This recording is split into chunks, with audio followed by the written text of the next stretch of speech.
Good morning students. अपना MS word में topic चल रहा था मेन्यू बार, और मेन्यू बार में मैंने आपको फाइल, एडिट, इंसर्ट, व्यू और फॉर्मेट मेन्यू के जितने भी ऑप्शन हैं वो सारे बता दिए और उन सब का वीडियो डाल रखा है।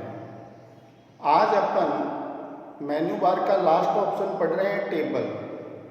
देखो, टेबल ज़्यादातर बनाई जाती है एमएस एक्सेल के अंदर, लेकिन एमएस वर्ड भी आपको फैसिलिटी प्रोवाइड करता है कि आप एमएस वर्ड में टेबल बना सकते हैं। आप कोई ऐसा डॉक्यूमेंट बना रहे हैं जिसमें टेबल की आवश्यकता हो, तो मेन्यू बार के टेबल ऑप्शन की सहायता से आप आसानी से कोई भी टेबल है वो क्रिएट कर सकते हैं, बना सकते हैं। अब देखो, जैसे ही आप टेबल मेन्यू पे क्लिक करोगे तो नीचे एक ड्रॉप डाउन लिस्ट आएगी। इस लिस्ट में पहला ऑप्शन आएगा ड्रॉ टेबल। टेबल पे क्लिक करने पे जो ड्रॉप डाउन लिस्ट आती है उसमें पहला ऑप्शन आपको मिलेगा ड्रॉ टेबल। और ड्रॉ टेबल जो ऑप्शन है ये कोई भी नई टेबल को बनाने के काम में आता है। जैसे ही अपन ड्रॉ टेबल पे क्लिक करेंगे तो इस तरह से एक बॉक्स आएगा जिसमें रो लिखा हुआ होगा और कॉलम लिखा हुआ होगा। तो आपको जो टेबल बनानी है उसमें कितनी रो चाहिए तो रो के आगे वो संख्या लिखनी है, कितने कॉलम चाहिए तो कॉलम के आगे वो संख्या लिखनी है। और जैसे ही ओके करोगे तो आपके ओपन डॉक्यूमेंट में जहां कर्सर होगा उसके आगे ये टेबल बन जाएगी। अब आपको पता है कि जो इस प्रकार से लाइनें डाल के अपन बनाते हैं तो ये बनती है रो। इस टेबल में कितनी रो है तो 1 2 3 4 5 6। इस टेबल में 6 रो है। कॉलम कितने हैं तो ये स्ट्रेट लाइन से बनते हैं कॉलम, 1 2 3 4 5। इसमें 5 कॉलम है। तो जैसे ही ड्रॉ टेबल पे क्लिक करने पे ये जो आपका बॉक्स आता है इसमें रो के आगे लिखोगे 6 और कॉलम के आगे लिखोगे 5। तो ये ऑप्शन क्या करेगा कि 6 रो और 5 कॉलम की एक टेबल जहां आपका कर्सर है जिसको इंसर्शन पॉइंट कहते हैं उसके आगे दी गई रो और कॉलम की संख्या के अनुसार ये टेबल ड्रॉ कर देगा। ठीक है, तो ड्रॉ टेबल ऑप्शन करता क्या है कि इस ऑप्शन की सहायता से किसी भी ओपन डॉक्यूमेंट में दिए गए रो तथा कॉलम के अनुसार टेबल बनाई जा सकती है। जो भी आप रो की संख्या देते हैं, जो भी आप कॉलम की संख्या देते हैं, उसके अनुसार ये ड्रॉ टेबल ऑप्शन है आपके ओपन डॉक्यूमेंट में टेबल को ड्रॉ कर देता है। अब टेबल तो अपन ने बना ली। अब कई दफे क्या है कि टेबल में काम करते हुए ये रो 6 थी, लेकिन काम करते हुए 2 रो और बढ़ानी पड़ गई। तो इसके लिए आपको वापस से टेबल बनाने की आवश्यकता नहीं है। टेबल मेन्यू का जो दूसरा ऑप्शन है इंसर्ट। इंसर्ट का अर्थ क्या होता है? शामिल करना। तो जैसे ही आप इस इंसर्ट ऑप्शन पे क्लिक करोगे तो यहाँ ऑप्शन आएगा कि इंसर्ट रो या इंसर्ट कॉलम। तो जैसे यहाँ 6 रो है और आपको 8 रो चाहिए तो 2 रो इसी में इंसर्ट हो जाएगी और कॉलम की संख्या आपको बताने की आवश्यकता नहीं है। आप जैसे रो करोगे कॉलम अपने आप ही जो ऑलरेडी 5 चल रहे हैं वो इन रो में भी आ जाएंगे। तो इंसर्ट ऑप्शन से बनी हुई टेबल में आप रो इंसर्ट कर सकते हो और रो चाहिए तो उसको शामिल कर सकते हो, और कॉलम इंसर्ट करना चाहो तो कॉलम भी इंसर्ट कर सकते हो। इसके लिए आपको वापस से टेबल बनाने की आवश्यकता नहीं है।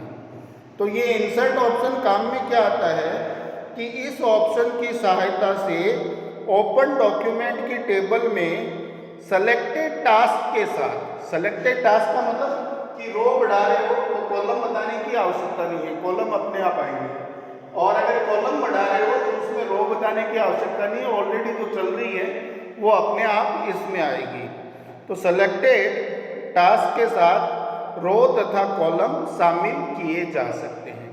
और जितने चाहो उतने आप इसमें शामिल कर सकते हो। तो इंसर्ट ऑप्शन है, ये बनी हुई टेबल में रो तथा कॉलम को शामिल करने के लिए या इंसर्ट करने के लिए काम में आता है।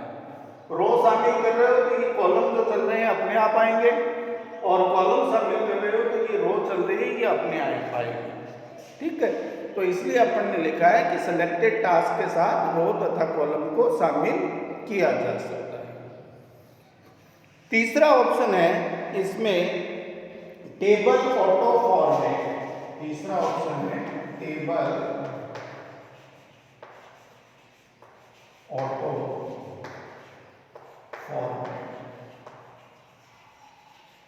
देखो आपने ड्रॉ टेबल से टेबल ड्रॉ कर ली, उसके बाद यहाँ पर ऐसा करके आपको जो भी इसमें डेटा एंट्री करनी है वो डेटा एंट्री कर ली, कोई कॉलम इंसर्ट करना है तो इंसर्ट ऑप्शन से आपने कर ली। लेकिन जब भी अपन टेबल में टाइप करते हैं तो बिल्कुल लेफ्ट से टाइप होना शुरू होता है।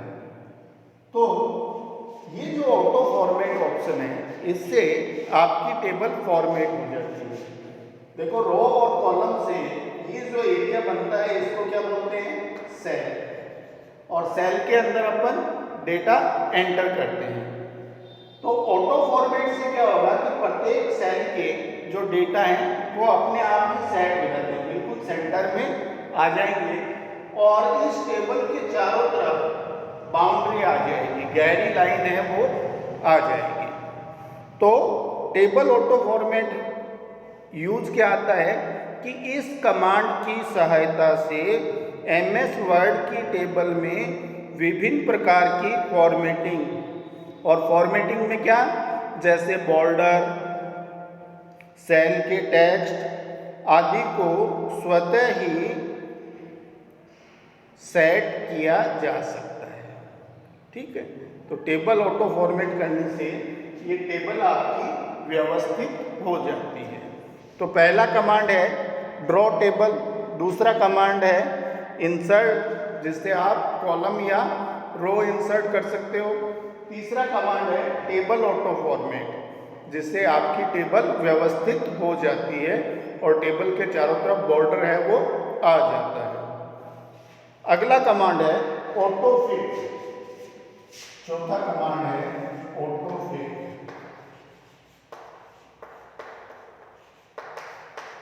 ये कमांड भी यूज जो है, जैसे अपन संख्या लिखेंगे कॉलम में, तो जैसे आपने 10,000 लिखा तो ये लेफ्ट से आते हुए ऐसे आएगा, फिर आपको यहाँ 2,000 लिखना है तो ये भी लेफ्ट से है, फिर यहाँ आपको 500 लिखना है तो ये भी लेफ्ट से है। लेकिन संख्या ऐसे नहीं लिखी जाती।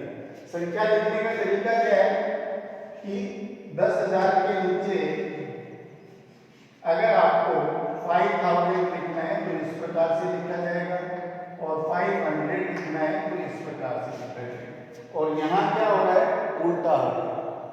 तो ऑटो फिट से ये संख्याएं अपने आप ही इकाईधारी इस प्रकार से राइट टू लेफ्ट अपने आप सेट हो जाती है। तो ऑटो फिट में अपन लिखते क्या हैं कि इस कमांड की सहायता से किसी भी टेबल के टेक्स्ट को स्वतः ही फिट किया जा सकता है। फिर आपको स्पेस दे के लिखने की आवश्यकता नहीं है, आप केवल टाइप करते जाओ, ये संख्याओं को अपने आप ही फिट कर देता है। और अगर आप कोई टेक्स्ट लिख रहे हैं तो वो टेक्स्ट अपने आप ही सेंटर में आ जाएगा ऑटो फिट के द्वारा। इसके बाद अगला कमांड है पांचवा, वो है सॉर्ट। SORT। सॉर्ट कमांड क्या करता है कि आपके कॉलम में ये जो संख्याएं लिखी हैं इनको असेंडिंग ऑर्डर और डिसेंडिंग ऑर्डर में सेट कर सकता है। सॉर्ट कमांड करता क्या है कि आपकी संख्या हो या आपके अल्फाबेट्स हो, इनको बढ़ते हुए क्रम में या घटते हुए क्रम में सेट कर सकता है। ठीक है, तो जैसे फॉर एग्जांपल आपने यहाँ नाम लिखे AK, फिर लिख लिया SK, फिर आ गया BK, फिर आ गया MK, और आपसे कहा गया कि भाई नाम ये अल्फाबेटिकली लिखो, पहले A नाम वाले आए फिर B नाम वाले आए। तो इसके लिए आपको करना क्या है, इस पूरे कॉलम को सेलेक्ट करना है और सेलेक्ट करके सॉर्ट ऑप्शन में जाना है। और सॉर्ट ऑप्शन में आपको A to Z ऑप्शन मिलेगा, इस पर क्लिक कर दोगे तो पहले ये वाले आएंगे, फिर B वाले आएंगे, इस प्रकार से ये सॉर्ट हो जाएगा। दूसरा संख्याएं हैं, और आपसे कहा जाए कि सबसे बड़ी संख्या वो पहले आनी चाहिए, सबसे छोटी है वो लास्ट में आना चाहिए। ठीक है, तो यहाँ असेंडिंग और डिसेंडिंग दो ऑप्शन मिलेंगे। डिसेंडिंग कर दोगे तो घटते हुए क्रम में, असेंडिंग कर दोगे तो बढ़ते हुए क्रम में। ये अपने आप ही पूरी संख्याओं को सॉर्ट कर देता है। तो सॉर्ट ऑप्शन में ये लिखते हैं अपन कि इस कमांड की सहायता से किसी भी सेलेक्टेड लिस्ट में अल्फाबेटिकली, न्यूमेरिकली, डेट, मंथ आदि को बढ़ते हुए व घटते हुए क्रम में सेट किया जा सकता है। तो ये होता है सॉर्टिंग। तो ये 5 कमांड हैं जो आपको टेबल ऑप्शन में मिलेंगे। पहला कमांड है ड्रॉ टेबल, जिस पर क्लिक करते ही एक बॉक्स आएगा। तो जितनी रो, जितनी कॉलम की टेबल बनानी है उस बॉक्स में आपको एंट्री करनी है। ओके करते ही टेबल बन जाएगी। टेबल बनाने के बाद अगर आपको रो या कॉलम इंसर्ट करने हैं तो इंसर्ट कमांड में जाके रो और कॉलम को आप इंसर्ट कर सकते हैं। इंसर्ट करने के बाद टेबल ऑटो फॉर्मेट, इससे आपके सेल के टेक्स्ट है ये व्यवस्थित हो जाएंगे और टेबल के चारों तरफ बॉर्डर बन जाएगा। ऑटो फिट कर दोगे तो ये संख्या इकाई दहाई के हिसाब से अपने आप ही आती रहेगी। आपको केवल टाइप करना है, या टेक्स्ट में टाइप करोगे तो वो अपने आप सेंटर में आएगा ऑटो फिट से। उसके बाद है सॉर्ट। बनी हुई टेबल में आप डेटा को alphabetically, numerically, date, month, year आदि के साथ असेंडिंग और डिसेंडिंग ऑर्डर में सेट कर सकते हैं। तो ये 5 ऑप्शन है टेबल के। और इसके साथ ही अपना जो मेन्यू बार है ऑप्शन वो कंप्लीट है। मेन्यू बार के जितने भी ऑप्शन हैं ज्यादातर आपसे ये शॉर्ट नोट्स में पूछे जाएंगे, क्योंकि इन पे बड़ा क्वेश्चन बनता है। अब मेन्यू बार के ऑप्शन के साथ ही जो बड़ा क्वेश्चन बनता है वो बनता है एक्सप्लेन टेक्स्ट फॉर्मेटिंग। अब फॉर्मेटिंग के तो अपन ने सारे ऑप्शन पढ़े हैं, लेकिन एग्जाम में आपसे पूछ ले कि explain text formatting,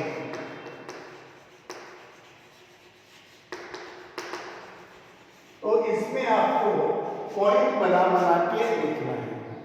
text formatting में आपको ये लिखना है कि टेक्स्ट फॉर्मेटिंग में किसी भी सेलेक्टेड टेक्स्ट में निम्नलिखित बदलाव या निम्नलिखित फॉर्मेटिंग की जा सकती है। अब क्या क्या फॉर्मेटिंग की जा सकती है, ये सारे ऑप्शन मैंने फॉर्मेट ऑप्शन में बताए हैं, लेकिन इनको अब शब्दों में लिखना है। तो टेक्स्ट फॉर्मेटिंग में आप क्या लिखोगे कि किसी भी सेलेक्टेड टेक्स्ट में निम्नलिखित फॉर्मेटिंग या बदलाव किए जा सकते हैं। उसके बाद नंबर 1 आपको लिखना है कि सेलेक्टेड टेक्स्ट की font size, font style user अपनी आवश्यकता अनुसार चेंज कर सकता है। फॉन्ट साइज का मैंने आपको बताया था कि जो वर्ड लिखा है उसको छोटा बड़ा करना। फॉन्ट स्टाइल का अर्थ मैंने बताया था कि उसके लिखने की स्टाइल में चेंजेस लाना। तो पहला पॉइंट अपन क्या लिखेंगे टेक्स्ट फॉर्मेटिंग के अंदर कि किसी भी सिलेक्टेड टेक्स्ट का फॉन्ट स्टाइल व फॉन्ट साइज चेंज किया जा सकता है या बदला जा सकता है। ये फॉन्ट मेन्यू के अंदर ये दोनों ऑप्शन। दूसरा पॉइंट अपन लिखेंगे कि किसी भी सिलेक्टेड टेक्स्ट में विभिन्न प्रकार के इफ़ेक्ट अप्लाई किए जा सकते हैं। और इफ़ेक्ट मैंने आपको बताया था वो लिख देना, अप्लाई किए जा सकते हैं। जैसे लिखे इफ़ेक्ट्स के नाम लिख दो, strikethrough, double strikethrough, superscript, subscript, outline, shadow effect, कोई भी 4-5 नाम लिख के आगे ETC लिख देना। तो दूसरा पॉइंट हो गया कि सेलेक्टेड टेक्स्ट में विभिन्न प्रकार के इफ़ेक्ट अप्लाई किए जा सकते हैं, जैसे strikethrough, double strikethrough, outline, shadow effect, superscript, subscript etcetera आदि। तीसरा पॉइंट है कि किसी भी सेलेक्टेड टेक्स्ट में कैरेक्टर स्पेसिंग व लाइन स्पेसिंग दी जा सकती है। कैरेक्टर स्पेसिंग का मतलब है कि दो कैरेक्टर के बीच स्पेस देना और दो वर्ड के बीच स्पेस देना, और लाइन स्पेसिंग का मतलब है कि लगातार दो लाइन के बीच में स्पेस देना। ये भी क्या कहलाता है? फॉर्मेटिंग ऑप्शन में आता है। तो तीसरा पॉइंट लिखेंगे कि किसी भी सिलेक्टेड टेक्स्ट में कैरेक्टर स्पेसिंग व लाइन स्पेसिंग दी जा सकती है। दो शब्दों के बीच में जगह छोड़ सकते हैं और दो लाइन के बीच में जगह छोड़ी जा सकती है।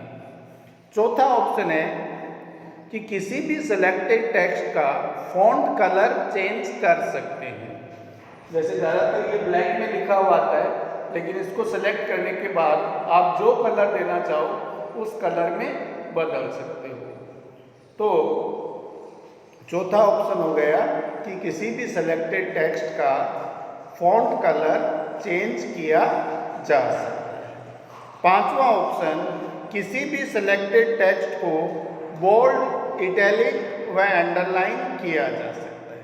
ये तीनों ऑप्शन एक साथ ही मिलते हैं। पहला है बोल्ड, कि जैसे मैंने यहाँ एक वर्ड लिखा है मोटा, तो इस वर्ड को मैं गहरा कर सकता हूँ, बोल्ड कर सकता हूँ। इटैलिक के अंदर ये थोड़ा सा तिरछा हो जाएगा, ये प्रत्येक कैरेक्टर है ये थोड़े थोड़े तिरछे हो जाएंगे। और अंडरलाइन के अंदर इनके नीचे एक अंडरलाइन आ जाएगी।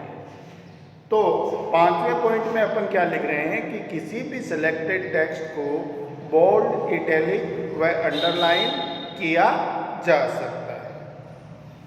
छठा ऑप्शन है, किसी भी सिलेक्टेड में केस चेंज किया जा सकता है।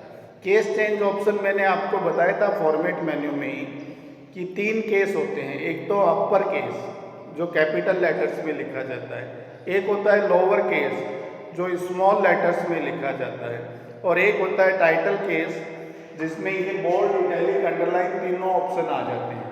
कोई भी अपन टाइटल लिखते हैं तो उसको थोड़ा गहरा लिखते हैं, उसको थोड़ा इटैलिक करते हैं और उसके नीचे अंडरलाइन करते हैं। तो छठा पॉइंट क्या है कि किसी भी सिलेक्टेड टेक्स्ट का केस चेंज कर सकते हैं। फिर आगे अपन ये बताएंगे भी कौन कौन से केस है, जैसे अपर केस, लोअर केस और टाइटल केस। सातवां पॉइंट है, किसी भी सिलेक्टेड टेक्स्ट में विभिन्न प्रकार के अलाइनमेंट अप्लाई किए जा सकते हैं। अब अलाइनमेंट क्या होंगे कि ये जो मोटा लिखा है इसको पेज के लेफ्ट में ले जा सकते हैं, राइट में ले जा सकते हैं, टॉप में ले जा सकते हैं, बॉटम में ले जा सकते हैं। ठीक है, तो इसमें आपको क्या लिखना है कि किसी भी सिलेक्टेड टेक्स्ट में विभिन्न प्रकार के अलाइनमेंट अप्लाई किए जा सकते हैं, जैसे लेफ्ट, राइट, सेंटर आदि। क्लियर है? इसके बाद आठवां ऑप्शन है कि किसी भी सिलेक्टेड टेक्स्ट में एनिमेशन अप्लाई किए जा सकते हैं। कोई भी सिलेक्टेड टेक्स्ट है उसमें एनिमेशन अप्लाई किए जा सकते हैं। अब देखो एनिमेशन होता क्या है। एनिमेशन की डेफिनेशन होती है कि किसी भी निर्जीव वस्तु में जान डालना, वो कहलाता है एनिमेशन। ठीक है, लेकिन अगर वर्ड की बात करें, शब्दों की बात करें, तो उसमें एनिमेशन का अर्थ क्या है कि जैसे ये मोटा है, इसको मैं लेफ्ट से देखूंगा तो ये अलग दिखाई देगा, राइट से देखूंगा तो अलग दिखाई देगा, और सेंटर से देखूंगा तो अलग दिखाई देगा। मतलब एक ही वर्ड है, उसको अलग अलग दिशाओं से देखने पर उसका व्यू है वो अलग अलग आता है, तो ये कहते हैं इसको एनिमेशन। तो एमएस वर्ड आपको 2 प्रकार के एनिमेशन इफेक्ट डालने के लिए फैसिलिटी देता है। पहला है Las Vegas light, Las Vegas light, और दूसरा है ट्विंकलिंग बैकग्राउंड, ट्विंकलिंग बैकग्राउंड।